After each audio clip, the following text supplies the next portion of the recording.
سیدنا و مولانا محمد نبی الامین المکین الکریم الرؤوف الرحیم اما بعد فاعوذ باللہ من الشیطان الرجیم بسم اللہ الرحمن الرحیم قال اللہ تبارک و تعالی فی القرآن المجید یا ایہا الذین آمنوا توبوا الی اللہ توبۃ نصوحا سبحان اللہ صدق اللہ مولانا العظیم ان اللہ و ملائکتہ یصلون علی النبی یا ایہا الذین آمنوا صلوا علیہ وسلموا تسلیما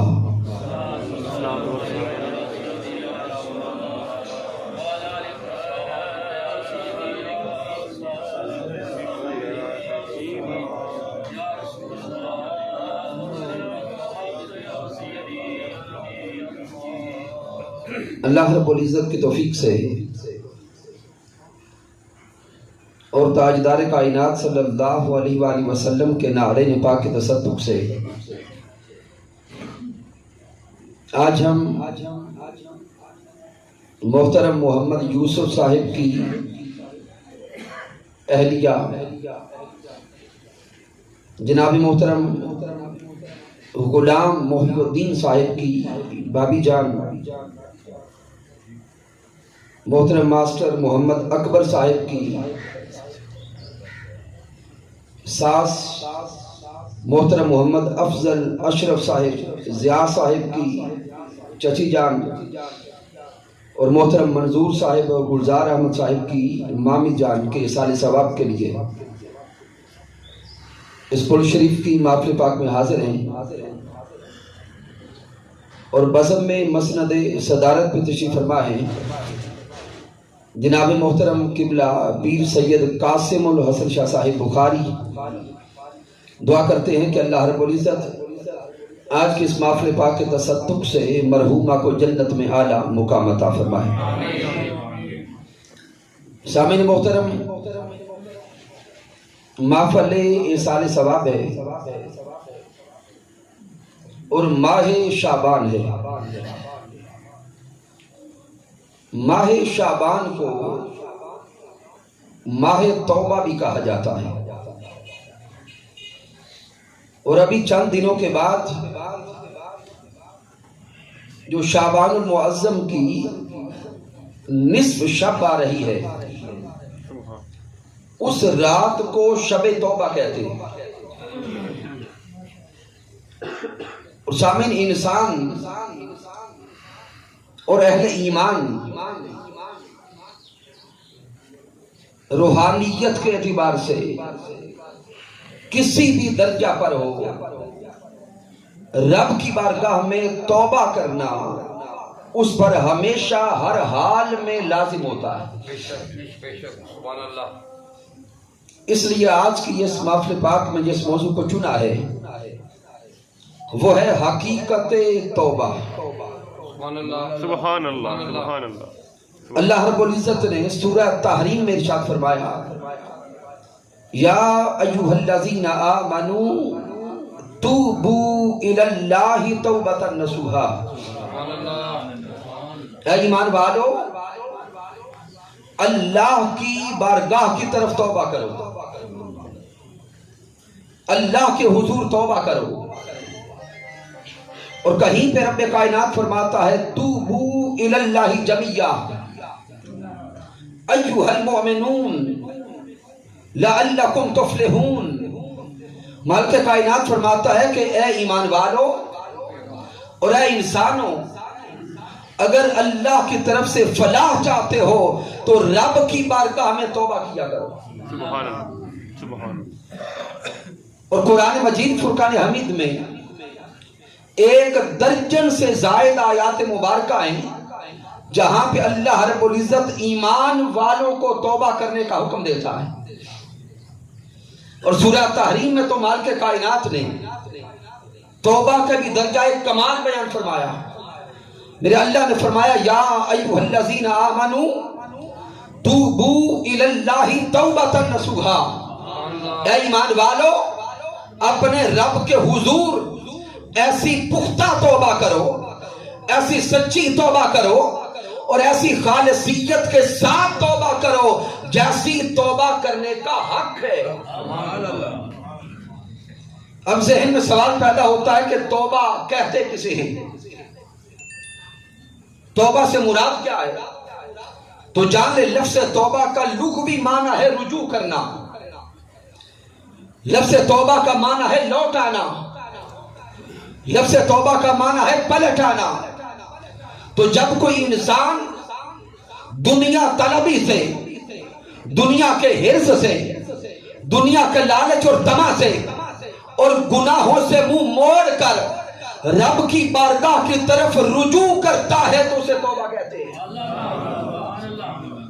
جب کوئی انسان دنیا کی لغویات کو چھوڑ کر, دنیا کی گرد و غبار اور آلودگی کو چھوڑ کر اپنے رب کی بارگاہ میں جھک جاتا ہے, اپنے اللہ کو راضی کرنے کے لیے, اپنے مولا کو پانے کے لیے, اللہ کا قرب حاصل کرنے کے لیے, اللہ کی معرفت حاصل کرنے کے لیے, جب کوئی بندہ رب کی بارگاہ میں جھکتا ہے, گر گراتا ہے, روتا ہے, گریہ ازاری کرتا ہے تو اس کو توبہ کہا جاتا ہے. اور اگر یہ لفظ معنی لیا جائے کہ لوٹ آنا, تو جب کوئی بندہ دنیا کے سارے راستوں کو بند کر کے, دنیا کے حرص اور طمع کے سارے دروازوں کو بند کر کے اپنے رب کی بارگاہ کی طرف پلٹ آتا ہے تو وہ توبہ ہوتی ہے. تو یہ تو لغوی اعتبار سے لفظ توبہ کا معنی ہے رجوع کرنا. لیکن سامعین, تاجدار کائنات صلی اللہ علیہ وسلم نے بھی توبہ کی تعریف فرمائی. پیارے آقا علیہ السلام سے صحابہ نے پوچھا, اے پیارے محبوب آپ ہمیں خبر دے کہ توبہ کیا ہے. آقا ہمیں یہ سمجھائیں کہ توبہ کہتے کسے ہیں. تو میرے آقا صحابہ کرام سے فرماتے ہیں, حضرت عبداللہ ابن مسعود رضی اللہ تعالیٰ عنہ روایت کرتے ہیں, اور اس حدیث مبارکہ کو امام احمد بن حنبل المسند میں لائے, امام نسائی نقل کرتے ہیں, امام ابی داؤد نقل کرتے ہیں. جب صحابہ نے پوچھا کہ حضور توبہ کیا ہے تو میرے آقا فرماتے الندم توبۃ. آقا فرماتے اگر گناہ ہو جائے, گناہ ہو جانے کے بعد انسان کا سر شرمندگی سے جھک جائے, وہ پشیمان ہو جائے, شرمندہ ہو جائے, اللہ کا خوف طاری ہو جائے, اس کے جسم پر کپ کپی طاری ہو جائے, رونگٹے کھڑے ہو جائیں اور ندامت سے آنکھوں سے آنسو بہہ جائیں, میرے آقا نے فرمایا کہ اسے توبہ کہتے ہیں. پھر آقا علیہ السلام کے فرمان پہ غور کریں. میرے آقا نے فرمایا کل ابن بنی آدم خطاء وخیر الخطائین التوابون. آقا نے فرمایا کہ ہر بنی آدم گناہ کرتا ہے, ہر بنی آدم خطا کرتا ہے. جیسے ہمارے بزرگ کہا کرتے تھے کہ انسان خطا کا پتلا ہے, وہی آقا نے اشارہ دیا کل ابن بنی آدم خطاء, کہ ہر انسان گناہ تو کرتا ہے, وخیر الخطائین التوابون, لیکن بہترین گناہگار وہ ہے جو گناہ کے بعد توبہ کرتا ہے. گویا میرے آقا نے فرمایا کہ گناہ ہو جانا بڑی بات نہیں, لیکن اگر گناہ ہو جائے اور انسان اکڑ جائے, انسان کا سر اکڑتا چلا جائے تو وہ ظلم ہوتا ہے. اور اگر گناہ کے بعد انسان کا سر شرمندگی سے جھک جائے, اللہ کا خوف آ جائے, اللہ کا ڈر آ جائے, انسان کا جسم کانپنے لگ جائے اور رب کی خشیت میں بندہ رو پڑے تو وہ توبہ ہے. سوچے ہمارے ذہن میں توبہ کا تصور کیا ہے. ہم تو سمجھتے ہیں کہ تسبیح پکڑ کر زبان سے توبہ توبہ توبہ کہنے سے توبہ ہو گئی. جان لیں توبہ اور استغفار کی تسبیح زبان سے کرنی چاہیے، جائز امر ہے، لیکن توبہ یہ زبان کے کال کا نام نہیں ہے، توبہ دل کے حال کا نام ہے، توبہ من کے بدلنے کا نام ہے، توبہ کیفیات کے بدلنے کا نام ہے، توبہ زندگی کے بدلنے کا نام ہے، توبہ انسان کے کردار کے بدل جانے کا نام ہے. اگر 1000 بار زبان سے لفظ توبہ کہہ کر انسان کا حال نہ بدلا، کردار نہ بدلا، تو توبہ کہہ کر بھی توبہ نہ کر سکے. اگر زبان سے توبہ نہ کہہ سکا لیکن رب کا ڈر آیا، رب کا خوف آیا، خشیت طاری ہو گئی، بندہ رو کر حال کو بدلتا چلا گیا، تو یہ عملاً توبہ ہو گئی. سبحان اللہ. اب جو آقا نے فرمایا الندم توبۃ، کہ گناہ پر شرمندہ ہو کے رونے کا نام توبہ ہے، رب کی بارگاہ میں گڑ گڑانے کا نام توبہ ہے، رب کے سامنے آہوزاری کرنے کا نام توبہ ہے. تو سامعین آئیے سوچیں اور آقا علیہ السلام کی بارگاہ سے سنیں کہ رب کو اپنی بارگاہ میں رونا پسند کتنا ہے. صحابہ کرام میرے آقا کی بارگاہ میں بیٹھے ہیں، تاجدار کائنات صلی اللہ علیہ وآلہ وسلم قیامت کی احوال کو بیان فرما رہے ہیں، یوم قیامت کی کیفیات کو آقا بیان فرما رہے ہیں. آقا کے سامنے بیٹھے ہوئے ایک صحابی رو پڑے، ان کی آنکھوں سے آنسوؤں کی لڑی جاری ہو گئی، وہ آہو بکا کرنے لگے. جب میرے محبوب نے اپنے ایک دیوانے کو روتے دیکھا تو تاجدار کائنات فرماتے ہیں آج اگر اس مجلس میں قیامت تک کے گناہگار بھی کیوں نہ بیٹھے ہوتے، اس ایک کے آنسو سب گناہگاروں کے گناہ بخشوانے کے لیے کافی تھے. رب کی بارگاہ میں رونے کا اتنا بڑا مقام اور درجہ ہے. پھر تاجدار کائنات فرماتے حضرت عبداللہ ابن مسعود رضی اللہ تعالیٰ عنہ روایت کرتے ہیں، میرے آقا فرماتے ہیں عینان لا تمسہم النار، آقا فرماتے ہیں 2 آنکھیں ایسی ہیں جن کو دوزخ کی آگ کبھی نہیں چھو سکتی. 2 آنکھیں ایسی ہیں جن کو جہنم کی آگ نہیں چھو سکتی.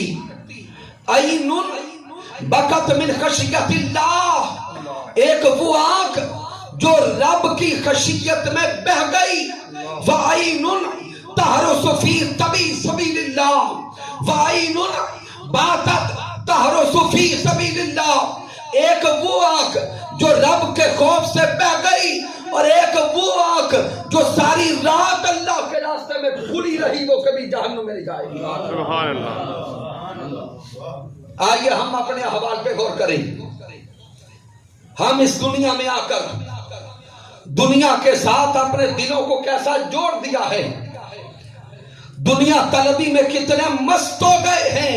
نہ رب کا خوف رہا، نہ رب کی طلب رہی، نہ رب سے ڈر کے رونا رہا. دنیا کے نقصان پہ ہم روتے ہیں، مال و متاع کے نقصان پہ روتے ہیں، جائیداد کے نقصان پہ روتے ہیں، لیکن کبھی رب کی خشیت میں رونا نہیں آیا اور کبھی رب کے عشق میں رونا نہیں آیا. پھر آقا فرماتے ہیں کہ جب قیامت کا دن ہوگا، نفسا نفسی کا عالم ہوگا، ہر کوئی اپنے اپنے اعمال کی اور احوال کی فکر کر رہا ہوگا.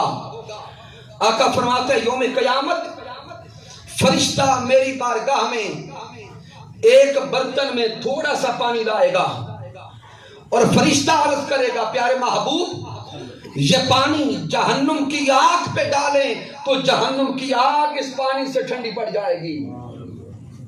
میرے آقا فرماتے ہیں میں فرماؤں گا کہ آج تو جہنم کی آگ جوبن پر ہے، آج تو سمندروں کے سمندر بھی گرانے سے جہنم کی آگ ٹھنڈی نہیں ہونے والی، یہ تھوڑا پانی کیا کرے گا. پیارے آقا فرماتے پھر وہ فرشتہ عرض کرے گا اے سوہنے مصطفیٰ اس پانی کی تاثیر یہ ہے، اس پانی کی طاقت یہ ہے، کہ دیکھنے میں کم ضرور ہے لیکن جہنم کی آگ کو یہ پانی ٹھنڈا کرنے والا ہے۔ آقا فرماتے ہیں یہ پانی کیسا ہے؟ تو وہ فرشتہ بول کے کہے گا اے سوہنے محبوب یہ آپ کی امت کے ان گناہگاروں کے آنسوؤں کا پانی ہے جو رب سے ڈر کر رویا کرتے تھے اور رب کی خشیت میں رویا کرتے تھے۔ نعرہ تکبیر، نعرہ رسالت، نعرہ تحقیق، نعرہ حیدری، علماء اہل سنت۔ تو میرے آقا نے فرمایا الندم توبۃ، آقا فرماتے ہیں کہ توبہ اپنے گناہوں پر شرمندہ ہو کے رب کی بارگاہ میں جھک جانے کا نام، توبہ اپنے گناہوں پہ پشیمان ہو کے رب کی بارگاہ میں جھک جانے کا نام، توبہ اپنے گناہوں پہ احساس ندامت کرتے ہوئے رب کی بارگاہ میں جھک جانے کا نام۔ آئیے ہم سب اپنے من میں تھوڑا جان کے تو دیکھیں، کیا ہم اتنے بڑے نیکوکار ہیں کہ رب کا ڈر نہ رہا؟ کیا ہم اتنے بڑے عبادت گزار ہو گئے کہ رب کی بارگاہ کا خوف نہ رہا؟ اب اگر توبہ ہو جائے تو پھر ملتا کیا ہے؟ کیونکہ وقت کم ہے۔ اگر اس توبہ کے موضوع کو آگے لیں تو توبہ کی 3 اقسام اور توبہ کے 3 درجات ہیں۔ ایک ہے عوام الناس کی توبہ، دوسرا درجہ ہے خاص کی توبہ، اور تیسرا درجہ ہے اخص الخاص کی توبہ۔ عوام الناس کی توبہ یہ ہے گناہ سے ثواب کی طرف توبہ، یہ عوام الناس کی توبہ ہے۔ گناہ سے ثواب کی طرف توبہ یہ عوام الناس کی توبہ ہے۔ ثواب سے ثواب کی طرف توبہ یہ خاص کی توبہ ہے، اور خود سے خدا کی طرف توبہ یہ اخص الخاص کی توبہ ہے۔ اب آپ اگر تھوڑا قریب آگے آگے آ جائے تاکہ پیچھے جگہ کم ہو گئی ہے، آگے ہو جاؤ۔ تو سامعین محترم، اب ذہن میں سوال پیدا ہوتا ہے کہ اگر توبہ کریں تو ہمیں ملے گا کیا؟ رب کی بارگاہ سے پھر انعام کیا ہوگا؟ اللہ کی بارگاہ سے عنایات کیا ہوگی؟ تو جانیں جس درجہ کی توبہ کریں گے اسی درجہ کا رب کی بارگاہ سے انعام پائیں گے۔ عوام الناس کی توبہ یہ ہے کہ اگر کوئی گناہگار توبہ کرتا ہے رب کائنات اس توبہ کے ذریعے اس کے گناہ مٹا دیتا ہے۔ صاحب مشکات نقل کرتے ہیں میرے آقا نے فرمایا التائب من الذنب کمن لا ذنب لہ۔ آقا فرماتے ہیں کہ جب کوئی گناہگار توبہ کرتا ہے، اگر توبہ سے پہلے اس کے گناہ پہاڑوں کے برابر کیوں نہ ہو، توبہ سے پہلے اس کے گناہ زمین سے لے کر آسمان تک کیوں نہ ہو، التائب من الذنب کمن لا ذنب لہ، توبہ سے پہلے وہ گناہگار تھا، بس سچی توبہ کرنے کی دیر ہے، مالک کائنات اس کے گناہ یوں مٹا دیتا ہے کہ جیسے ابھی آج ماں کے بطن سے باہر دنیا میں آیا۔ مالک کائنات اس کے سارے گناہوں کو مٹا دیتا ہے، توبہ کے پانی سے گناہ رب کائنات دھو دیتا ہے۔ یہ ہے عوام الناس کی توبہ۔ اور اگر توبہ اس سے بھی اگلے درجے کی ہو، اگلے مقام کی ہو، اعلیٰ مقام کی ہو، تو رب کائنات صرف گناہ نہیں مٹاتا، اللہ صرف گناہ نہیں مٹاتا، اس کو 2 اجر دیتا ہے۔ ایک تو گناہ مٹاتا ہے اور دوسرا انہی گناہوں کو نیکیوں میں بدل دیتا ہے۔ یعنی اللہ کا کرم دیکھیں، بندہ ساری زندگی گناہ کرتا رہا، ساری زندگی دنیا پرستی میں پڑا رہا، جب رب سے ڈر کے اس نے توبہ کی، اللہ نے پہلا کرم کیا کہ اس کے سارے گناہ معاف کر دیے، سارے گناہ مٹا دیے، اور دوسرا کرم بالائے کرم یہ ہوا کہ صرف گناہ مٹائے نہیں، انہی گناہوں کو نیکیوں میں بدل دیا۔ اور اگر انسان اس سے بھی اعلیٰ درجے کی توبہ کرے، جسے توبہ نصوحہ کا، اس سے بھی خاص درجے کی توبہ کرے، تو پھر اللہ رب العزت اس خاص توبہ کرنے والے کو 3 اجر دیتا ہے۔ پہلا اجر یہ کہ گناہ مٹا دیتا ہے، دوسرا اجر یہ کہ گناہوں کو نیکیوں میں تبدیل فرما دیتا ہے، اور تیسرا اجر یہ دیتا ہے کہ جس لمحے اس بندے نے توبہ کی، اس ایک لمحے میں رب کائنات اس گناہگار کو اپنا ولی بنا لیتا ہے۔ نعرہ تکبیر، نعرہ حیدری، نعرہ رسالت۔ تو سامعین محترم، غور سے سمجھنے والا یہ نقطہ ہے۔ بعض احباب سوچ رہے ہوں گے کہ اگر ساری زندگی گناہوں میں گزر گئی، ایک خالص سچی سچی توبہ سے اللہ ولی بناتا ہے؟ ہاں، رب کے کرم کے دروازے بڑے ہیں، رب کی رحمت بڑی کمال کی ہے۔ مالک کائنات بس من کے حال کو دیکھتا ہے اور رحمت عطا کرتا جاتا ہے۔ اب میں اختتام پر بس یہی نقطہ سمجھاتے ہوئے گفتگو ختم کروں گا کہ اللہ ایک سچی توبہ سے ولی کیسے بناتا ہے۔ اگر ولایت کو دیکھیں تو سامعین، حضرت فضیل ابن عیاض رحمت اللہ علیہ کا نام آپ نے سنا ہوگا۔ ولایت میں بہت بڑا مقام ہے حضرت فضیل ابن عیاض رحمت اللہ تعالی علیہ کا۔ حضرت بشر حافی کا نام سنا ہے، حضرت مالک بن دینار کا نام سنا ہے، حضرت حبیب عجمی کا نام سنا ہے۔ ارے ان سارے اولیاء کو دیکھیں، حضرت جنید بغدادی کو دیکھیں، معروف کرخی کو دیکھیں، سری سکتی کو دیکھیں۔ ارے توبہ سے پہلے ان کی زندگی کا رنگ اور تھا، رب سے ڈر کے اور رب کے عشق میں توبہ کرتے گئے تو ایک لمحے نے ولایت عطا کر دی۔ سبحان اللہ، سبحان اللہ۔ حضرت حبیب عجمی رحمت اللہ تعالی علیہ، ولایت میں اور معرفت میں آپ کا بہت بڑا مقام آتا ہے، لیکن مقام ولایت پانے سے پہلے آپ سود پہ قرض دیا کرتے تھے۔ اور یہ نقطہ اس لیے سمجھا رہا ہوں کہ اگر آج توبہ کا موضوع سن کر کوئی بندہ اپنے ہی اندر اتنا شرمندہ ہو، اتنا پشیمان ہو اور سوچ رہا ہو کہ میں نے تو اتنے گناہ کیے ہیں کہ رحمت کا دروازہ بند ہو گیا ہوگا، تو جان لیں رب کی رحمت کا دروازہ کبھی بند نہیں ہوتا۔ حضرت حبیب اعظمی رحمت اللہ تعالی علیہ توبہ سے پہلے سود پہ قرض دیتے۔ ایک دن کسی قصاب کو سود پہ قرض دیا، جب مال کے واپس آنے کا، قرض واپس لینے کا وقت مکمل ہو گیا تو اس کے پاس گئے کہ قرض واپس کرو۔ اس قصاب نے کہا کہ میرے پاس تو بھی پیسہ نہیں ہے۔ تو آپ نے فرمایا کہ چلیں جو سود بنتا ہے، یعنی اصل مال نہیں، جو سود بنتا ہے اس کا گوشت دے دو۔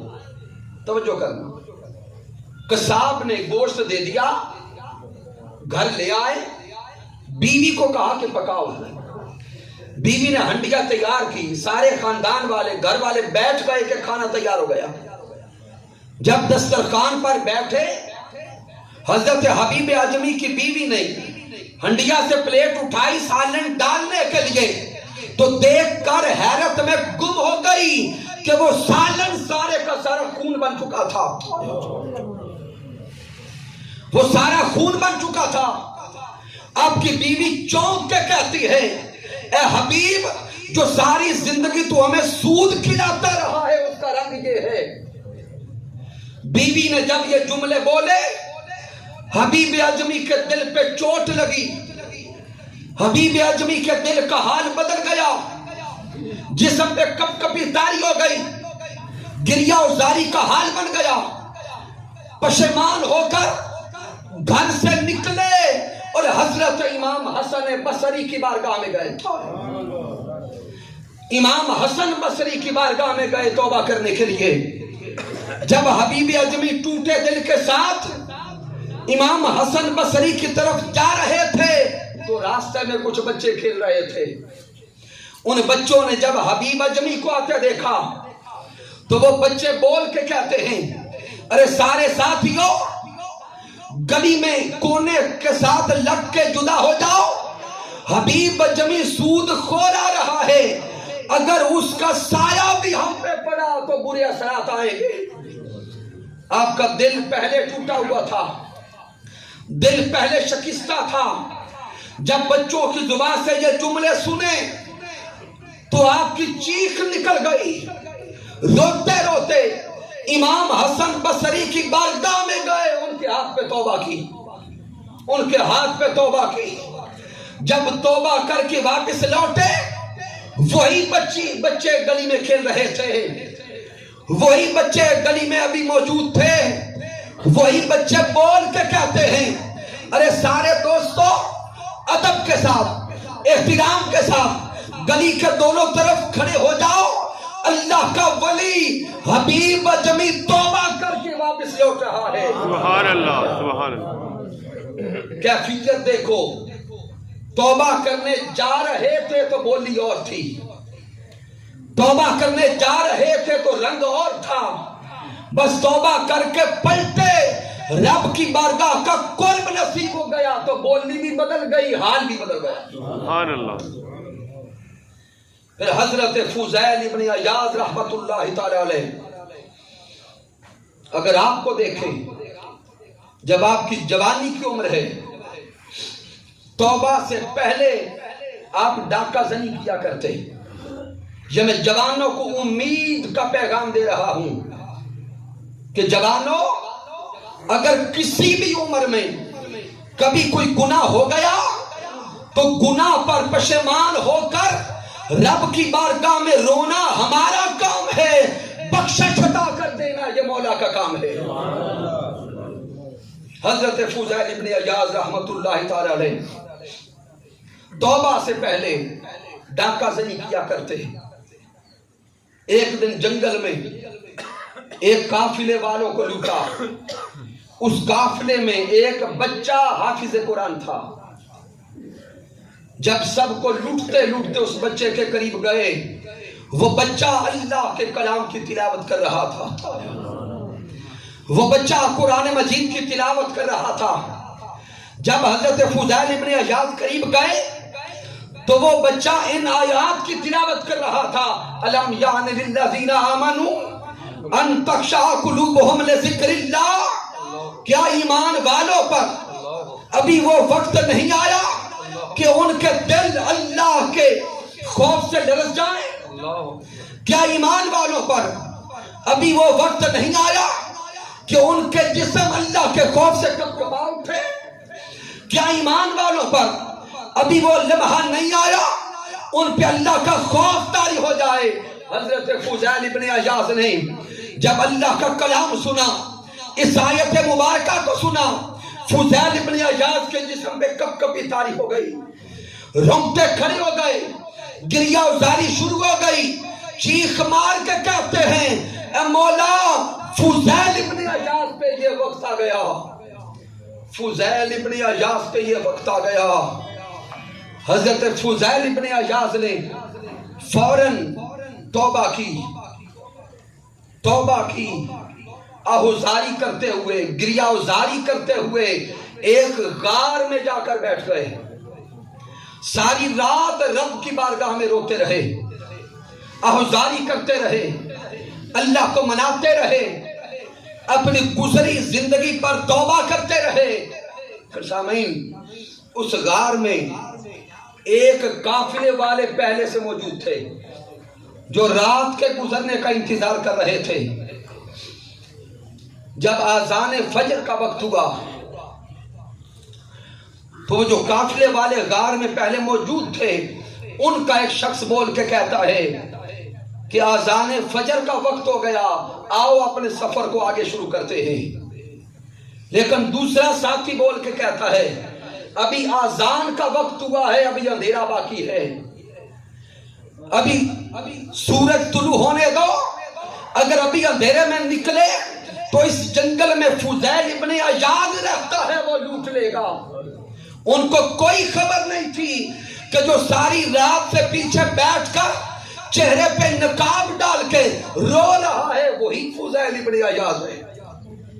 جب حضرت فضیل ابن عیاض نے ان قافلے والوں کی زبان سے یہ جملے سنے کہ فضیل لوٹ لے گا، فضیل ابن عیاض کی ایک چیخ نکلی، غش کھا کے گرے اور روتے ہوئے بول کے کہتے ہیں ارے قافلے والوں اٹھو، نکل جاؤ، اپنا سفر شروع کرو، فضیل تمہیں کیا لوٹے گا، فضیل آج خود لٹ چکا ہے، فضیل آج خود لٹ چکا ہے، فضیل کا حال بدل چکا ہے، فضیل کی کیفیات بدل چکی ہیں، فضیل کی زندگی کا رنگ بدل چکا ہے۔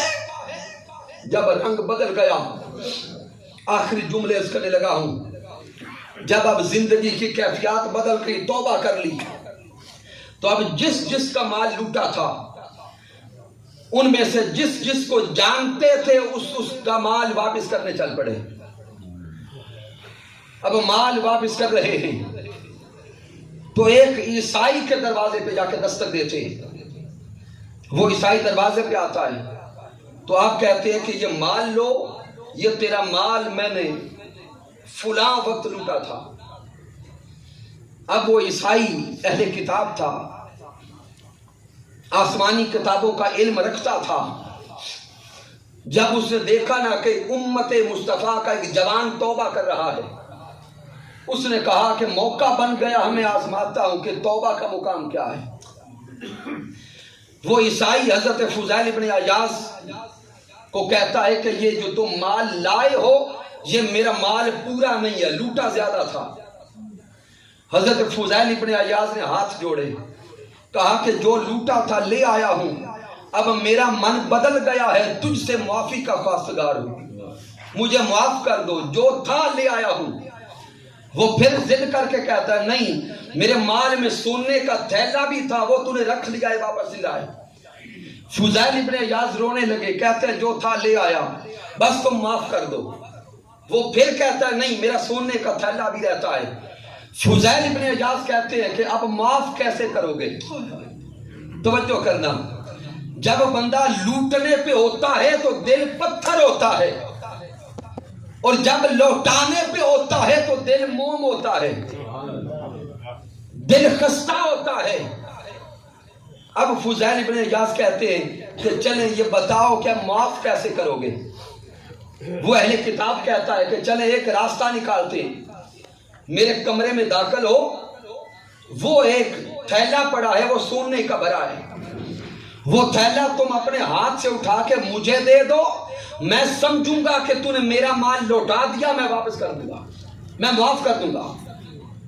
حضرت فضیل ابن عیاض اس کے کمرے میں داخل ہوئے، وہ تھیلا اٹھایا، اس اہل کتاب کے ہاتھوں میں دیا۔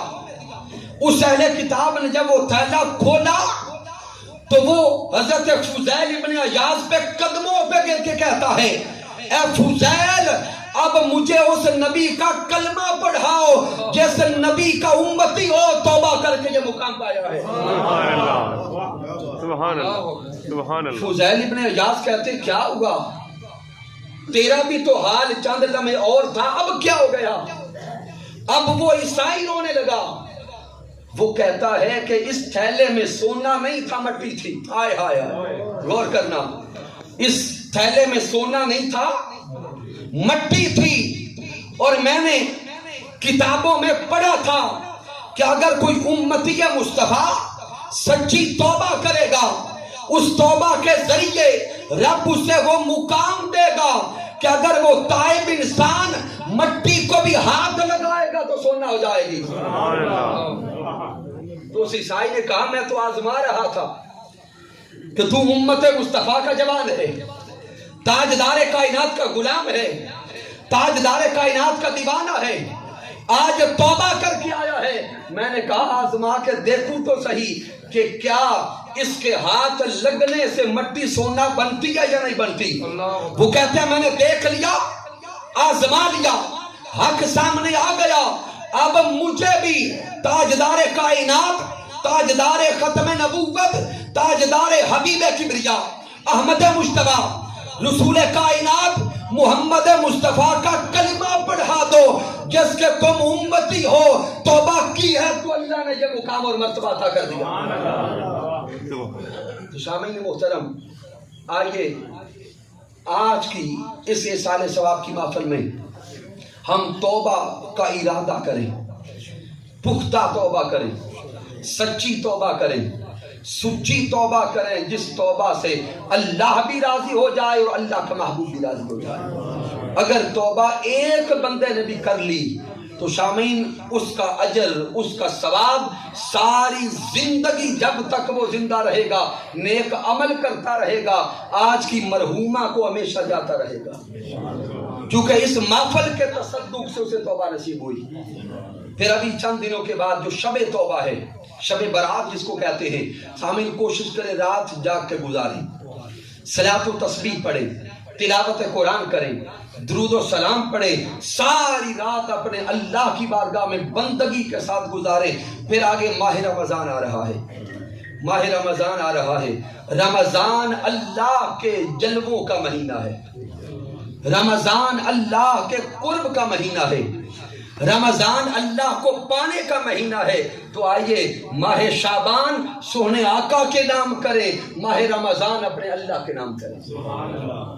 کی محمد سے وفا تم نے تو ہم تیرے ہیں، یہ جہاں چیز ہے کیا، لوح و قلم تیرے ہیں، وما علینا الا البلاغ المبین۔